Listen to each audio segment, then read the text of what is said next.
Bonjour à tous et bienvenue dans votre magazine des nouvelles technologies Newstech Hebdo. On s'intéresse cette semaine au marché des ordinateurs qui a décidément du mal à trouver un nouveau souffle et à Google Street View qui va de plus en plus loin. On attaque donc tout de suite avec les résultats de HP. Ils sont ressortis conformes aux attentes, mais les prévisions déçoivent. Le groupe est pénalisé par la faiblesse du marché des ordinateurs personnels. Les ventes de PC se sont écroulées de 10% sur le trimestre écoulé. C'est la division la plus touchée. La sanction est immédiate sur le chiffre d'affaires du groupe. Cette division PC représente en effet encore la moitié du chiffre d'affaires de Hewlett-Packard. Ça a été pareil chez Dell qui affiche même une baisse de 20% de sa division grand public sur le trimestre écoulé. Et les géants du secteur ne sont pas très confiants pour l'avenir, tout comme Dell. HP a revu à la baisse ses prévisions malgré l'arrivée en octobre de Windows 8.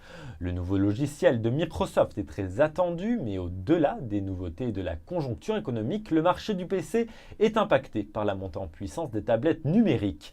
Les ventes de tablettes, selon les experts, devraient dépasser les ventes d'ordinateurs portables d'ici 2016. Après une tentative plutôt timide, HP est absent en ce moment de ce marché, mais leur groupe semble se préparer à lancer très rapidement une nouvelle offensive. Google Street View s'aventure chez les Inuits. Vous n'irez sûrement jamais dans cette petite ville du nord du Canada, proche du cercle polaire. Jamais, sauf si vous découvrez ce village de 1477 habitants en utilisant le service de Google.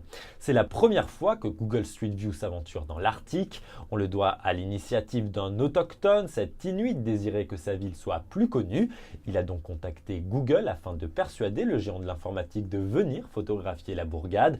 Ni une ni deux, une équipe a débarqué au Nunavut. Objectif, enregistrer toutes les villes de la région.